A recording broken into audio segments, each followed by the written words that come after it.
The True and Ghastly Tale of the Beast of Boleham Tower by Amanda Jeffrey. Thunderclouds rolled off the Argent Mountains, promising pyrotechnics, but delivering none. From the tower, the advancing mob looked like a child's mismatched toys, all toothpick spears and tiny torches. The figure at the head of the group was tall, with a splash of gray hair and a blade belted to her homespun tunic.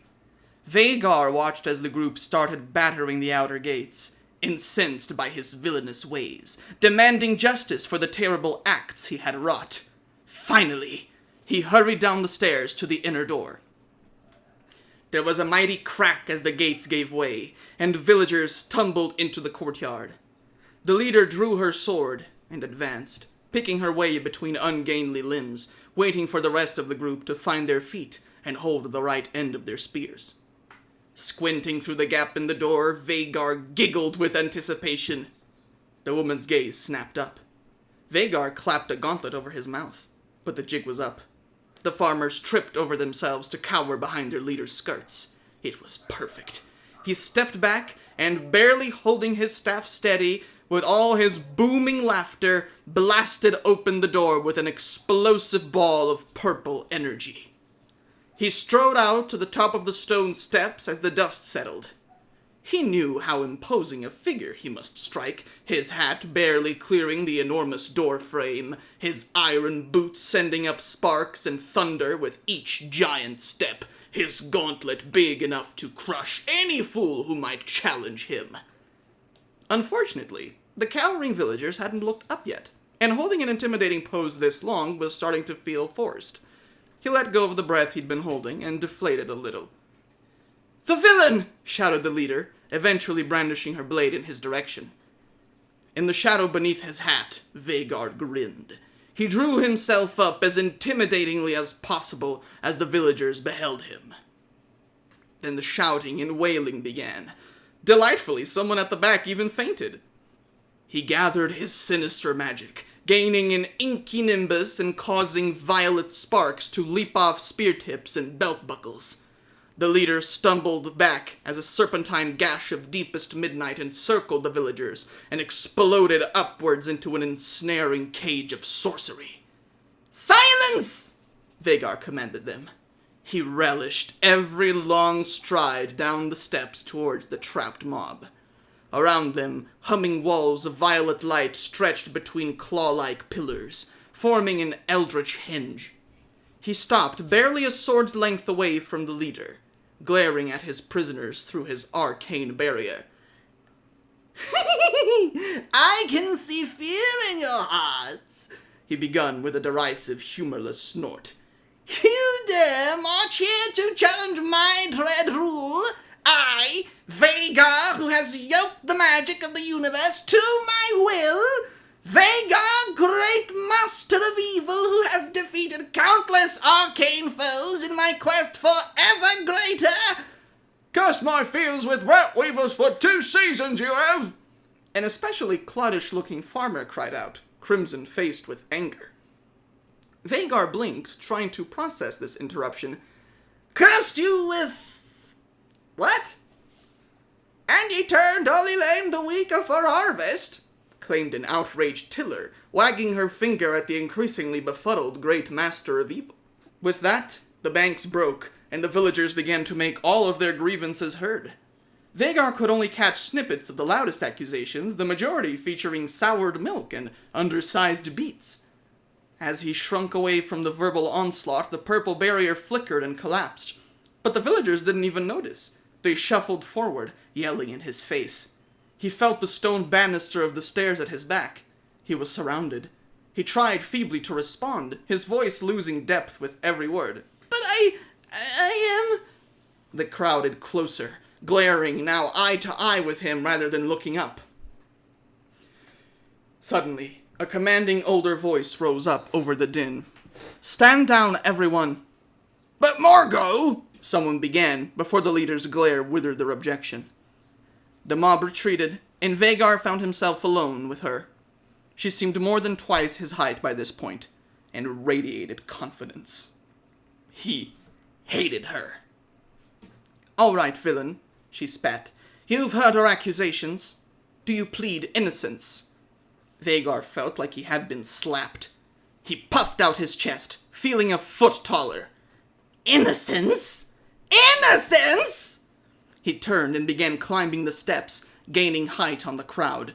You have the audacity to bring your superstitious bellyachings to my door and then insult me by asking me if I deny them? He glared over his shoulder in their direction. I do. I deny every one of them, but do not dare presume that I claim innocence. You accuse me of evil-doing, and evil I am. Since I took this arcane tower from its puny owner, I have burned your fields. I have tyrannized your warlords, defeating them so thoroughly that they swore never to return. He took the last 2 stairs in one great stride. And I have begun my campaign of terror upon neighboring villainous sorcerers, for none will be permitted to obstruct my path to ultimate magical power! At this, the sky crackled, and magical bolts hurtled from the clouds, exploding around the courtyard.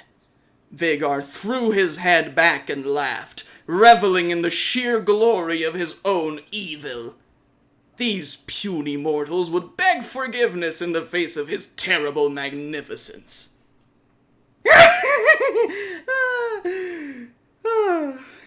When he stopped for breath, the villagers were conferring in a huddle, casting appraising glances in his direction. One of them popped their heads up.